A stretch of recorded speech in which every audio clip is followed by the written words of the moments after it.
Hi there. We're going to talk in this video about the ratio test, which is going to be used to find the interval of convergence and the radius of convergence. And really, when we're asked to find the interval of convergence and the radius of convergence, we only have two tests that will find these for us. So this is the first one, and then in the next video, we'll start talking about the other one. And after that, those are the only two tests we're going to have to find the interval of convergence or the radius of convergence. Okay, so let's look at what the ratio test says. The ratio test, if you remember how we build a series, right? This is a general series. We're going to sum, and it'll probably be an infinite series, but I left off our bounds there, our summation bounds. But we're going to sum a series, right?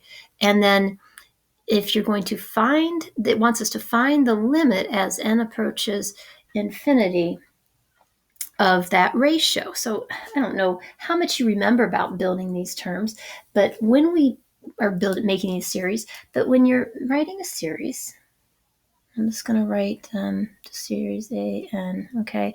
And then our first term would be just A1, our next term would be A2, our next term would be A3, and A4, and so on and so forth. Eventually, we'd get on to the nth term, and then the n plus 1 term, and so on. So when you see this, you're going to have a series. You'll probably have something a little less generic than that. You'll have a series, and it wants you to take a term and make a ratio out of that and the term before it, the nth plus 1 over the nth term. And if you think about what this does, I should give you this first. If that limit is less than 1, we're going to say that the series converges. It's summable for those x values, right? It'll be summable on that interval.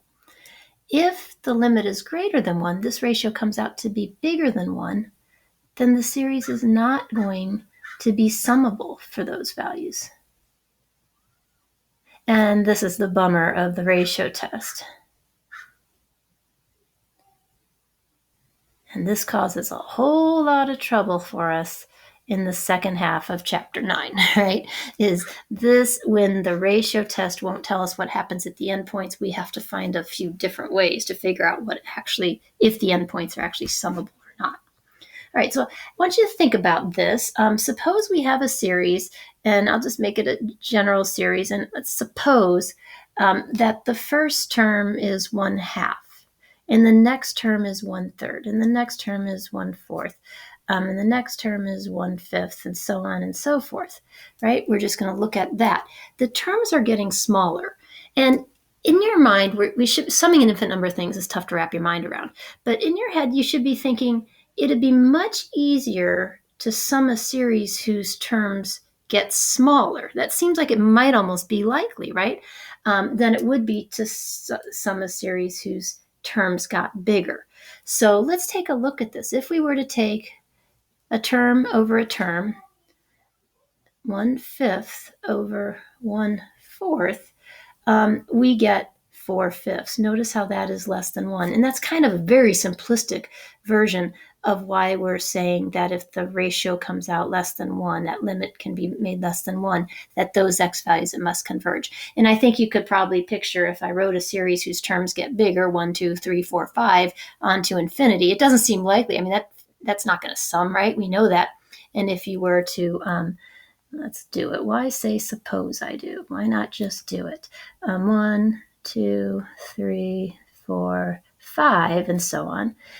We know as these numbers get bigger and bigger in that series that this isn't going to be summable, but when you make the ratio, the n plus 1 over the nth term, you can see that's greater than 1, and it's not going to be summable. And that's kind of the basis here for the ratio test. It's just a way to check if the terms are getting smaller or not. Okay, these were simplistic versions. I actually had specific numbers in there. Let's go ahead and look at a general series and try to pick out where it would be summable. So let's do just one example in this video, really trying to keep these short for us. And we'll spend a lot of time, get you the foundation in the video, and then do just practice on our class time. Okay, so let's go ahead and find the interval of convergence, the radius convergence for this particular series. Now, I didn't plug in a specific x, right? I didn't do any of that. Let me just get this focused like I did on our simplistic series, because we're actually trying to find those x values. Which x values could I plug in there and be able to sum the series?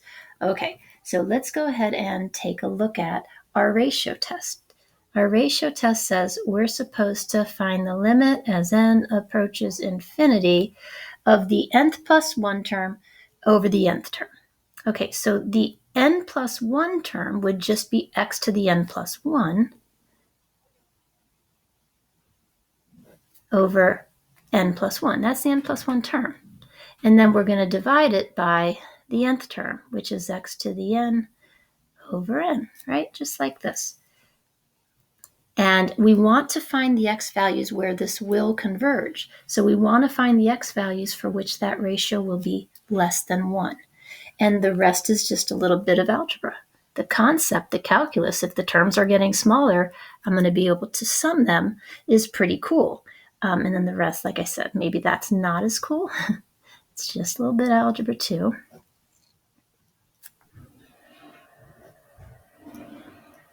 I want to find x's that'll make that less than 1. Now, I don't know how many copies of x I have, but up here I have one more copy of x, right? This is n copies, and that's n plus 1. If that was a 5, that would be a 6. If that was a 7, that would be an 8. So I know that these will reduce and leave me with just one extra copy of x up top.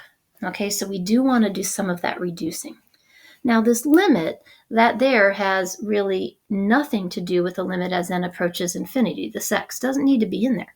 So I'm going to take it out. Don't forget the absolute values.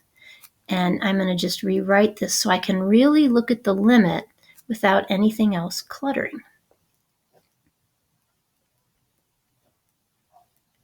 And now we can apply this limit. Now, hopefully you're using order of magnitude. I suppose you could use L'Hopital if you wanted to. But this limit, powers are the same. Make a fraction out of the coefficients, right? And so I'm going to get that this limit is 1.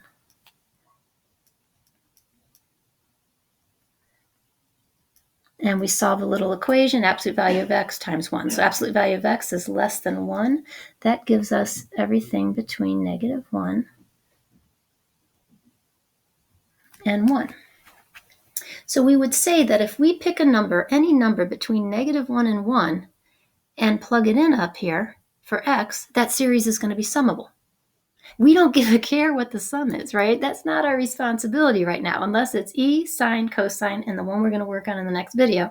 We don't care what the sum is. Our question is really just, will it sum? And we said for these x values, it would. So for your interval of convergence, I'm going to give you some funky notation here.